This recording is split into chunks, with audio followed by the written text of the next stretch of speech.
जब रवि का पुष्य योग पड़े, रवि पुष्य नक्षत्र हो, रवि का पुष्य योग पड़े, उस समय सरस्वती कहती है भोलेनाथ ऐसी कृपा करिए। शंकर भगवान कहते हैं क्या मांगना है मांगो। ब्रह्माणी कहती है भोलेनाथ करुणा करो, जो भी किसी भी रूप में एक पान के पत्ते के ऊपर, मात्र पान जानते हो, वो खाने वाला जो पान करता है उसका पत्ता, पान के पत्ते के ऊपर जो चंदन से शंकर के नाम, पार्वती का नाम और ब्रह्माणी सरस्वती का नाम लेकर शिव को समर्पित कर दे, महाराज उसकी भी तिथि बताइए, बड़ी सुंदर है। जब रवि का पुष्य योग पड़े, रवि पुष्य नक्षत्र हो, रवि का पुष्य योग पड़े, उस समय पान के पत्ते पर चंदन से शंकर, पार्वती और सरस्वती का स्मरण कर कर जो शिवलिंग के ऊपर उस पान के पत्ते को चढ़ाकर 5 बेलपत्र 3 समी पत्र समर्पित कर देते हैं, उस बच्चे से चढ़वा देते हैं, वो बच्चा कभी पढ़ने में कमजोर नहीं होता, विद्या में बढ़ता ही बढ़ता है। पलटकर माँ बाप को देखना ही नहीं पड़ेगा बच्चे को, कभी भी मां को कहना ही नहीं पड़ेगा कि पढ़ने बैठ, वो खुद पढ़ेगा, रुचि से पढ़ेगा।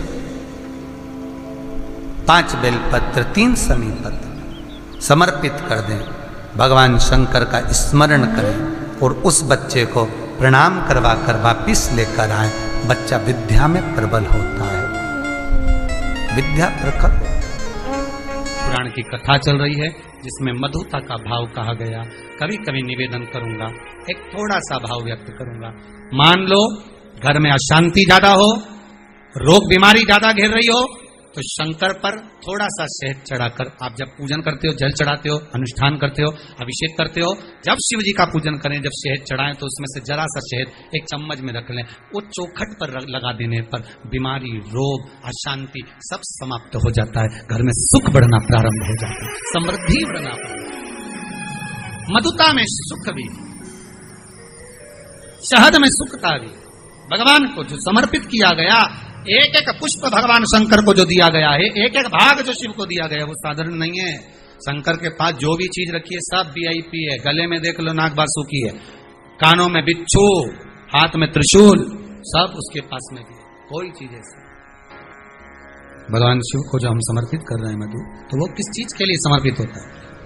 4 चीजें हैं भगवान शंकर को मधु क्यों चढ़ाया जाता है। पहला, रोग के निवारण के, दूसरा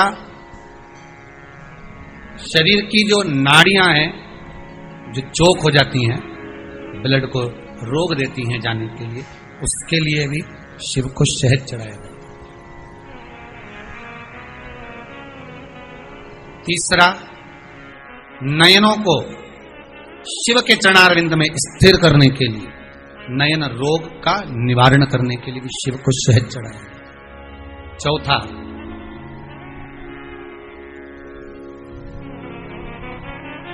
भगवान शंकर छोटे छोटे जीव जो शिव से दूर नहीं है, कंकर से जो चिपके हुए हैं, जो कहीं जा नहीं सकते, उनको कोई पूछता नहीं, सब उनके विपरीत हैं, शिव उनको अपने करीब में लाकर पूरी सृष्टि का संचार करने के लिए, अपने नजदीक लाने के लिए शंकर उस सृष्टि खंड को अपने आनंद सुख में लेने के लिए उस शहद का पूर्ण अभिषेक, शहद मधु इसलिए संपूर्ण विश्व कल्याण के लिए। अकाल मृत्यु वो मरे जो काम करे चंडाल का, काल उसका क्या बिगाड़े जो भक्त हो महा। रविवार को अगर लोटा भरकर शिव को समर्पित करा जाता है तो घर में तेज लक्ष्मी प्राप्त होती है। सोमवार के दिन भगवान शंकर को अगर जल चढ़ाया जाता है तो हमारे घर में शीतलता का अनुभव होता है।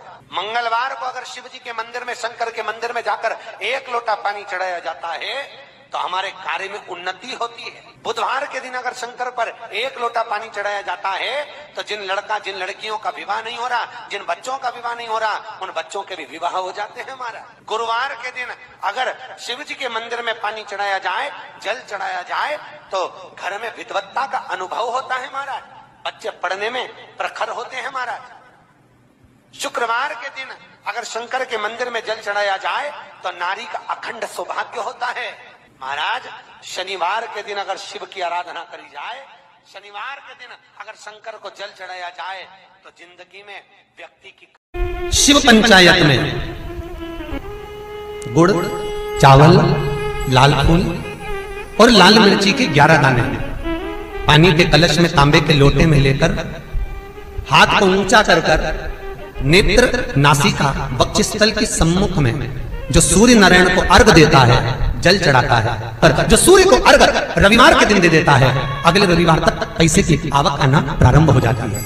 जो आज तक फोन नहीं उठाता वो फोन उठाना चालू कर देता है। माता जी से पूछते हैं इसको कहां लेकर जाऊं, मेरी पत्नी को कहां ले जाऊं, ये दरिद्रता जाए तो जाए कहां, इस दरिद्रता को कहां लेकर जाऊं, कहां रखूं इसको। इतने में दुर्वासा जी ने कहा, सुन दुस्साह मुनि, अपनी पत्नी दरिद्रता को अगर कहीं लेकर जाना है तो जो नारी, जो स्त्री शाम के समय पर चोटी करती हो, झाड़ू लगाती हो, या जो स्त्री दोपहर में सोती हो, उसके घर में इस दरिद्रता को लेके प्रवेश कर जाना।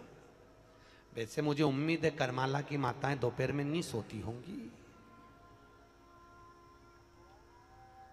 जो दिन में सोती हो, जिसके यहां रात में बर्तन झूठे पड़े रहते हो,